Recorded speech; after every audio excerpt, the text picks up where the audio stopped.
चलिए आपसे क्वेश्चन पूछेगा कि प्लेसेंटा प्रेविया क्या होता है, describe types, cause, symptoms and management. आपसे प्लेसेंटा प्रेविया पूछेगा, ठीक है। अपरा समूह अपरा या प्लेसेंटा प्रेविया इसको बोलते हैं। इसका टोटल चीज़ें चलिए देखेंगे। तो मैं बता ही दिया हूँ कि प्लेसेंटा प्रेविया क्या होता है। चलिए मैं बताता हूँ साथियों। आमतौर पर जो गर्भावस्था होता है उस समय जो प्लेसेंटा होता है गर्भाशय के ऊपरी भाग में आरोपित होता है। आमतौर पर जैसे मानिए यह गर्भाशय है तो जो प्लेसेंटा होता है इसमें बच्चा पल रहा है, ठीक है, बच्चा पल रहा है। तो जो आमतौर पे जो प्लेसेंटा होता है वह गर्भ के अवस्था में प्रेगनेंसी पीरियड में प्लेसेंटा जो है गर्भ के ऊपर गर्भाशय के यूट्रस के ऊपर लगा होता है और शिशु के नाभि में लगा होता है और दोनों जो है कनेक्ट होता है, ठीक है। तो ये जो है कंडीशन होता है। आमतौर पर नॉर्मल ऐसे होता है, लेकिन प्लेसेंटा प्रेविया में होता है कि ऐसा परिस्थिति होता है जहाँ पर जो प्लेसेंटा होता है वह यूट्रस के निचले वाले भाग में पूर्ण या आंशिक रूप से आरोपित होते हैं, मीन्स लगे होते हैं। नॉर्मल कहाँ से होना चाहिए, नॉर्मल यूट्रस के ऊपर जो है लगा होना चाहिए प्लेसेंटा, जो बच्चे से कनेक्ट होता है, बच्चे के नाभिनाल से, ठीक है, इससे कनेक्ट होता है। नॉर्मल ये है। लेकिन होता यह है कि एक ऐसा परिस्थिति होता है जहाँ पे जो प्लेसेंटा होता है, जो अपरा होता है, यह गर्भाशय यूट्रस के निचले वाले भाग से पूर्ण रूप से या आंशिक रूप से लगे हुए होते हैं, मीन्स आरोपित होते हैं। अब जब नीचे वाले से, जैसे ये यूट्रस है, इसके नीचे सर्विक्स रहता है, तो इसके नीचे अगर यह कनेक्ट होगा तो कहीं ना कहीं ये जो है हमारे यूट्रस सर्विक्स के भाग को ढकेगा, ठीक है। तो ही कहता है कि जब आरोपित होने के बाद जब सर्विक्स के इंटरनल ओएस को आंशिक या पूर्ण रूप से ढक देता है, मतलब जो सर्विक्स होता है वह सर्विक्स के जो इंटरनल ओएस होता है उसको आंशिक या पूर्ण रूप से ढक देता है, क्योंकि यूट्रस के नीचे ही सर्विक्स होता है। और जब एक ऐसा स्थिति होता है जहाँ पे प्लेसेंटा यूट्रस में नीचे से लगता है तो जाहिर सी बात है कि सर्विक्स के ओएस को ढकेगा ही ढकेगा, चाहे वो आंशिक रूप से ढके या पूर्ण रूप से ढके। इसी अवस्था को प्लेसेंटा प्रेविया कहा जाता है। चीज़ें समझ गए कि अगर यह यूट्रस है, अगर नॉर्मल होगा, नॉर्मल कंडीशन होगा तो प्लेसेंटा यूट्रस के ऊपर से लगा होगा और बच्चे से कनेक्ट होगा इसमें, ठीक है, बच्चे के नाभिनाल से। लेकिन असमान एक ऐसा परिस्थिति होता है जब प्लेसेंटा प्रेविया होता है तो इसमें होता यह है कि जो यूट्रस होता है इस यूट्रस के ऊपर वाले भाग में प्लेसेंटा आरोपित नहीं होकर निचले वाले भाग में आरोपित हो जाता है। और इस कंडीशन में जब नीचे आरोपित होता है तो चूंकि हम लोग जानते हैं कि यूट्रस के नीचे ही जो है सर्विक्स होता है, तो इस सर्विक्स के जो ओएस वाला भाग है उसको जो है आंशिक या पूर्ण रूप से ढक देता है और इसी को हम लोग प्लेसेंटा प्रेविया कहते हैं। समझ गए चीज़ को। चलिए ये हो गया, बता दिए। अब हम लोग देखेंगे प्लेसेंटा प्रेविया के कौन कौन से प्रकार होते हैं। तो याद रखना पड़ेगा 4 प्रकार होते हैं। टाइप 1 से लेकर टाइप 4 तक इसका प्रकार होता है, ठीक है। एक है लैटरल प्लेसेंटा प्रेविया, दूसरा है मार्जिनल प्लेसेंटा प्रेविया, तीसरा है इनकम्प्लीट सेंट्रल प्लेसेंटा प्रेविया और एक है सेंट्रल प्लेसेंटा प्रेविया। बहुत आसान है। लैटरल प्लेसेंटा प्रेविया टाइप 1 में क्या होता है, टाइप 1 में लैटरल प्लेसेंटा प्रेविया होता है, ओके। टाइप 2 में मार्जिनल प्लेसेंटा प्रेविया होता है। टाइप 3 में इनकम्प्लीट सेंट्रल प्लेसेंटा प्रेविया होता है, ओके। एंड टाइप 4 में सेंट्रल प्लेसेंटा प्रेविया होता है। तो ये चारों टाइप्स आपको याद रखने पड़ेंगे कि किस टाइप में क्या होता है। इसको अगर याद रखेंगे तो बहुत आसान हो जाएगा इसको लिखना, ठीक है। टाइप 1 में देखिए अपरा का केवल निचला भाग ही सर्विक्स के इंटरनल ओएस के ऊपरी भाग को आंशिक रूप से ढकता है, जबकि शेष भाग खुला होता है। लैटरल प्लेसेंटा प्रेविया में होता है, टाइप 1 में होता है कि इसमें जो है हल्का फल्का सर्विक्स के ऊपरी वाला भाग को जो नीचे से लगा रहता है ना प्लेसेंटा, तो इसमें ओएस के भाग को हल्का फल्का ढक के रखता है प्लेसेंटा। समझ गए, किसके भाग को, सर्विक्स के इंटरनल ओएस के ऊपरी भाग को आंशिक रूप से ढकता है जबकि शेष भाग खुला रहता है, तो उसको हम लैटरल प्लेसेंटा प्रेविया बोलते हैं। जैसे मानिए ए यूट्रस है, ठीक है, यहाँ पे ए सर्विक्स है, ठीक है, कुछ ऐसे ही होता है ना, ऐसे ही कुछ होता है, ठीक है। यहाँ तक यूट्रस है, उसके बाद जो है यहाँ से फिर जो है क्या होता है, यहाँ पे सर्विक्स होता है, ठीक है, ऐसे ही कुछ होता है। तो मानिए ये जो यूट्रस है इसमें बच्चा पल रहा है, तो अगर प्लेसेंटा प्रेविया अवस्था में होगा तो यहाँ से चीज़ें लगा होगा प्लेसेंटा। तो इस कंडीशन में जो सर्विक्स है इसका हल्का सा ऊपर का भाग जो है ना यह ढका होता है, हल्का आंशिक रूप से ढका होता है, किससे, प्लेसेंटा से। तो यह लैटरल प्लेसेंटा प्रेविया होता है, जबकि शेष भाग खुला होता है और हल्का भाग ही ढका होता है, ओके। चलिए दूसरा देखिएगा marginal placenta praevia. Marginal placenta praevia का मतलब है कि इस स्थिति में प्लेसेंटा का केवल एक किनारा ही आंतरिक ओयस तक पहुंचता है, परंतु ओयस को ढकता नहीं है। यहाँ पे करा है मार्जिनल प्लेसेंटा प्रेविया है कि इस स्थिति में जो प्लेसेंटा होता है, प्लेसेंटा का केवल एक ही किनारा आंतरिक इंटरनल ओयस तक पहुँचता है, ठीक है, परंतु ओयस को ढकता नहीं है। मतलब मार्जिनल में ढकता नहीं है, यह सिर्फ जो है इंटरनल सर्विक्स के इंटरनल ओयस तक पहुँचता है, बस इतना ही होता है। बाकी इसमें ढकने का काम नहीं करता। अगर छू भी देगा सर्विक्स के ओयस भाग को, अगर छू भी देगा प्लेसेंटा, तो समझिए यह आपका मार्जिनल प्लेसेंटा प्रेविया हो गया। यह सिर्फ और सिर्फ एक किनारा ही जो है यहाँ तक पहुँच पाता है, इसमें ढक नहीं पाता है। ओके, टाइप 3 में देखिएगा incomplete central placenta praevia. Incomplete central placenta praevia, incomplete का मतलब होता है कि इस स्थिति में जब सर्विक्स का इंटरनल ओयस पूरी तरह से बंद हो तो प्लेसेंटा को उसकी पूरी तरह से ढक देता है। यदि इंटरनल ओयस खुला हो तो प्लेसेंटा इसको आंशिक रूप से ही बंद करता है। देखिए इनकम्प्लीट जो प्लेसेंटा प्रेविया है, जो तीसरा कंडीशन है, यहाँ पे होता है कि इस स्थिति में जो सर्विक्स का इंटरनल ओयस होता है, देखिए इंटरनल ओयस का मतलब होता है कि आंतरिक अंग, ठीक है ना, सर्विक्स का आंतरिक जो ऑर्गेन है, तो इस स्थिति में जो सर्विक्स होता है उसका जो इंटरनल ओयस है वह पूरी तरह से अगर बंद होगा तो प्लेसेंटा जो है पूरी तरह से उसको ढक देगा। अगर इंटरनल ओयस खुला होगा सर्विक्स का तो प्लेसेंटा आंशिक रूप से ही बंद कर पाता है। समझ गए चीज़ को? तो ये आपके इनकम्प्लीट सेंट्रल प्लेसेंटा हो गया। सेंट्रल के मतलब अगर सर्विक्स का इंटरनल ओयस पूरी तरीक़ा से अगर बंद होगा तो प्लेसेंटा भी उसको पूरी तरह से ढक देगा। अगर इंटरनल ओयस अगर खुला होगा तो प्लेसेंटा उसको पूर्ण रूप से नहीं बंद करता है, नहीं ढक पाता है, इस कारण आंशिक रूप से ही बंद रहता है, तो इसीलिए इसे इनकम्प्लीट कहा गया है। ओके, जो कि टाइप 3 है। टाइप 4 में देखिएगा सेंट्रल प्लेसेंटा प्रेविया। ऐसी स्थिति में यदि इंटरनल ओयस पूरी तरह से खुला भी हो तो भी प्लेसेंटा इसको ढक लेता है। देखिए यहाँ पे कह रहा है यह इनकम्प्लीट नहीं है, इस सीधा जो है सेंट्रल प्लेसेंटा प्रेविया है। इसमें होता है कि अगर सर्विक्स का ग्रीवा का, ठीक है ना, अगर सर्विक्स का इंटरनल ओयस आंतरिक अंग अगर पूरी तरीक़ा से अगर खुला भी होता है, डिलेटेड भी है, फिर भी जो है प्लेसेंटा इसको ढक लेता है। जबकि इनकम्प्लीट में क्या था कि अगर खुला होगा तो यह आंशिक रूप से ही ढकेगा, इसलिए उसको इनकम्प्लीट सेंट्रल प्लेसेंटा प्रेविया का। जबकि सेंट्रल प्लेसेंटा प्रेविया में अगर इंटरनल ओयस खुला भी है तो प्लेसेंटा को पूर्ण तरीका से ढक देता है, ठीक है, तो यह सेंट्रल हो जाता है। तो इस प्रकार से 4 टाइप याद रखना पड़ेगा कि कब क्या होता है। अगर कठिन लगे तो वीडियो को बैक करके देखिएगा, यहाँ पे आपको इंग्लिश दिया गया है टाइप 1 का, फिर टाइप 2 का है, फिर टाइप 3 का है, और फिर आपके नीचे टाइप 4 का है। बहुत इंपॉर्टेंट है, समझ गए? अब प्लेसेंटा प्रेविया यानी जो प्लेसेंटा होता है वह ऊपर से नहीं जुड़कर नीचे से क्यों जुड़ जाता है, ऐसा क्यों हो जाता है? तो साथियों प्लेसेंटा प्रेविया के कारण तो अज्ञात है, परंतु संभावित कारण निम्न है। मतलब इसका एग्जैक्ट कारण जो है अभी अज्ञात है, समझ गए, इसका पता नहीं है, लेकिन इसके संभावना जो होने का होता है इसका निम्न कारण हो सकता है, संभावित कारण। जैसे देखिए गर्भाशय के ऊपरी भाग में डेसुडा के पूर्ण रूप से सक्रिय ना हो अथवा डेसुडा में कोई दोष हो तो ओवम लोअर यूट्रिन सेगमेंट में स्थापित जाता है। पहला कारण बनता है कि अगर गर्भाशय के ऊपर में जो पत्निका होता है अगर यह पूर्ण रूप से अगर सक्रिय नहीं होगा, पत्निका क्या होता है मैं आपको बता दिया हूँ, अगर यह पूर्ण रूप से सक्रिय नहीं होगा तो डेसुडा में कोई दोष होगा और इस कंडीशन में जो ओवम होता है वह गर्भाशय के निचले भाग में स्थापित हो जाएगा, जिससे होगा ये कि जो आपका प्लेसेंटा है वह ऊपर से कनेक्ट नहीं होकर वह नीचे से ही कनेक्ट हो जाएगा, क्योंकि यह जो है लोअर यूट्रिन सेगमेंट में ओवम आपके स्थापित होता है, ठीक है। उसको अगर नहीं याद रहेगा उसको छोड़िए। अब कारण देखिए एक एक वन वर्ड का। यदि माँ की उम्र 35 वर्ष से अधिक हो, अगर माँ का उम्र 35 वर्ष से अधिक हो तो ये संभावना हो सकता है प्लेसेंटा प्रेविया का। एक बार में ही बच्चों को जन्म देना, एक बार में ही बच्चों को जन्म देना, ये भी एक कारण बन सकता है। कमज़ोर व कुपोषण से पीड़ित माँ, अगर कमज़ोर और कुपोषण से पीड़ित माँ है तो ये संभावना है कि प्लेसेंटा प्रेविया हो सकता है। यदि अपरा का आकार अधिक बड़ा हो, अगर जो अपरा है प्लेसेंटा उसका अगर आकार बड़ा होगा तो फिर कंडीशन बनता है, ठीक है। सिजिनियन सेक्शन द्वारा पूर्व में प्रसर्व हो चुका हो, अगर चीरा लगा के पहले अगर प्रसर्व हुआ हो तो ये कंडीशन बनता है, संभावना। माँ द्वारा धूम्रपान करना, अगर माँ धूम्रपान करती है गर्भ में तो उसका बच्चा को प्लेसेंटा प्रेविया होने की चांसेज है। गर्भाशय का कोई विकार, यूटेरिन एब्नॉर्मलिटीज, ठीक है, गर्भाशय का अगर कोई विकार है तो ये आपके कारण बनते हैं प्लेसेंटा प्रेविया का। तो ये सब संभावित कारण है, एग्जैक्ट कारण इसका अभी तक कोई पता नहीं है, ज्ञात नहीं है, ये सब संभावना बनता है, ठीक है, कि कुपोषण हो जाएगा, धूम्रपान करने वाली माँ, सिजेरियन द्वारा पहले प्रसर्व हो चुका है तो गर्भाशय का कोई समस्या है, ठीक है। तो ये सब संभावित कारण है। अपरा का बड़ा आकार हो, एक ही बार में बच्चे को जन्म देना, ये सब एक कारण बनता है, बाकी और जो है ज़्यादा इसका नहीं है। तो यहाँ पे इंग्लिश दिया गया है, आप लोग देख सकते हैं, ठीक है। चलिए अब हम लोग इसका चिन्ह और लक्षण देंगे। अगर कोई गर्भ में पल रहे बच्चा है और उसका अगर प्लेसेंटा प्रीविया है, मतलब प्लेसेंटा अगर उसका उल्टा स्थापित है तो उसको हम लोग प्रीविया कहेंगे, प्लेसेंटा प्रीविया। तो उसमें किन किन साइन एंड सिम्टम्स होंगे, चीज़ों को देखिए।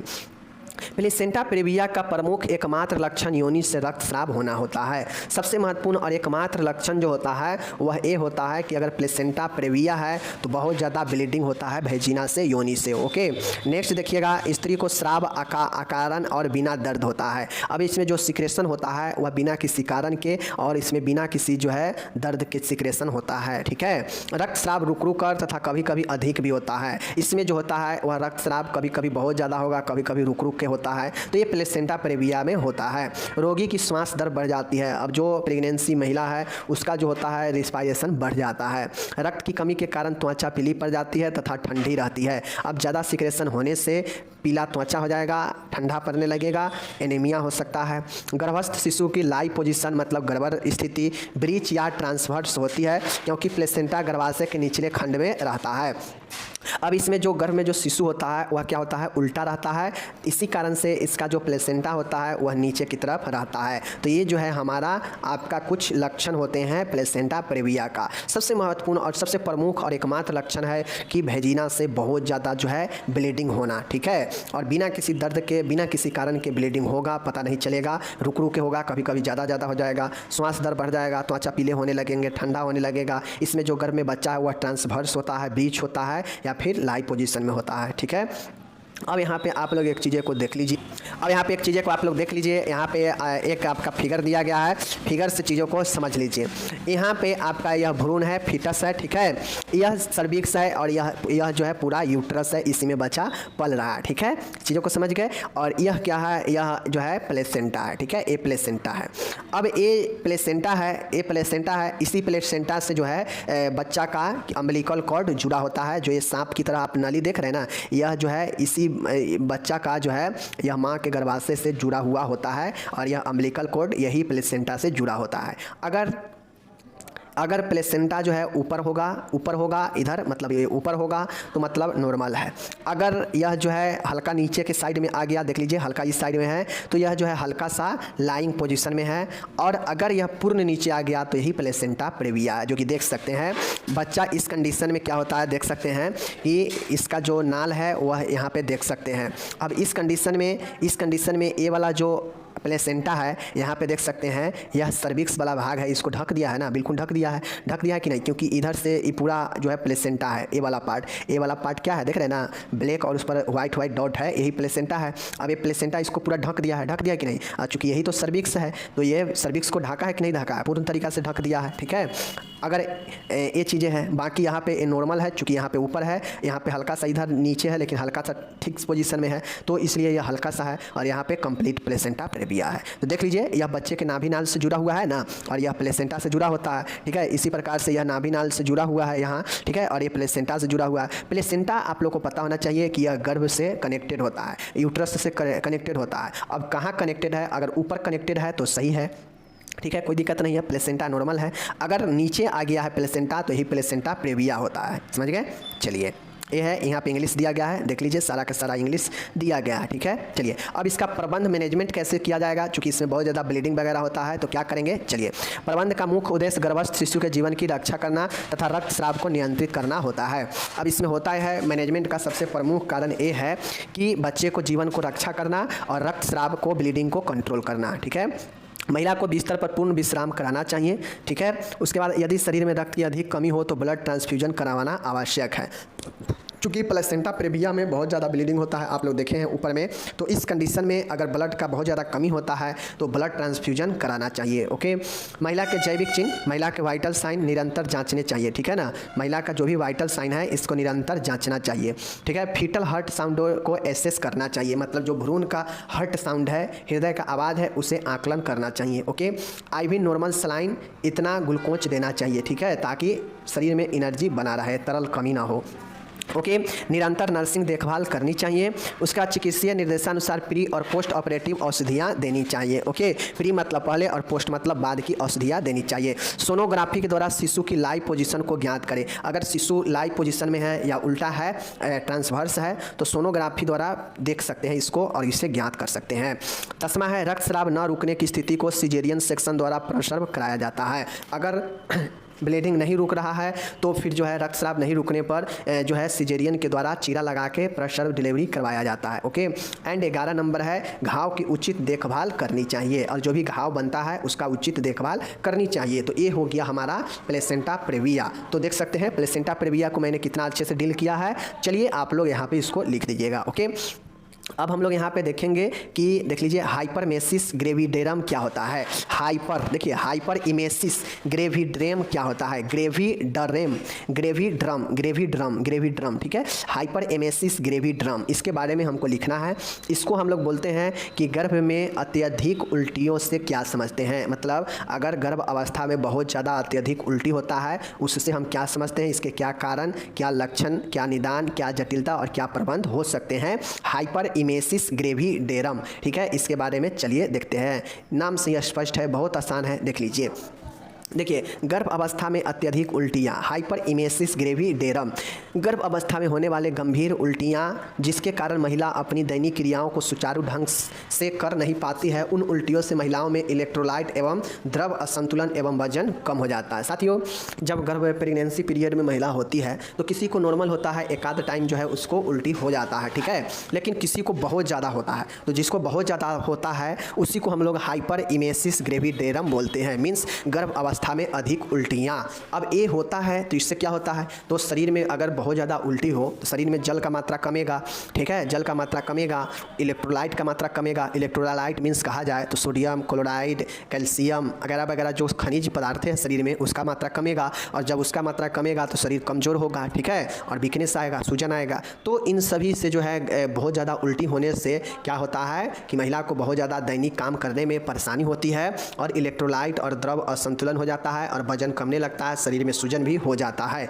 तो यह जो है गर्भ अवस्था में अत्यधिक उल्टियाँ यही होता है। समझ गए?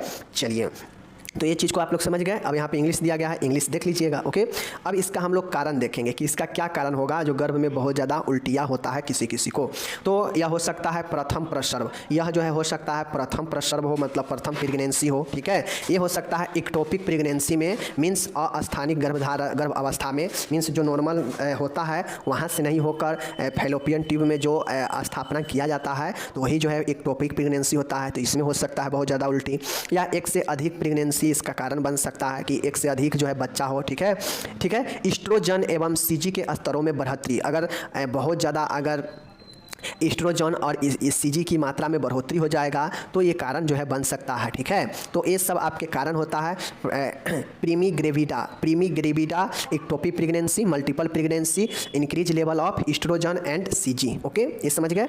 अब यहाँ पे देखिएगा लक्षण क्या होते हैं, सिम्टम्स क्या होते हैं हाइपर इमेसिस ग्रेविडेरम का क्या होता है, देख लीजिए। साथियों, यहाँ पे केटोएसिडोसिस होता है लक्षण इसका। वैधुत एवं द्रव असंतुलन हो जाता है लक्षण में। कब्ज होता है, केटोन्यूरिया हो जाता है, ओलिगुरिया हो जाता है। ओलिगुरिया मतलब समझते हैं ना कि मूत्र का बिल्कुल नहीं बनना, ठीक है, मूत्र का बिल्कुल कम बनना, समझ गए। ज्वर हो जाएगा, टेकिकार्डिया मतलब पल्स रेट, हृदय धड़कन बहुत बढ़ जाएगा, हाइपरटेंशन, उच्च रक्तचाप हो जाएगा, निर्जलीकरण, डिहाइड्रेशन हो सकता है। तो ये सब लक्षण है बहुत ज़्यादा उल्टी होने का, ठीक है। तो ये सब आप लोग देख लिए क्या क्या होगा।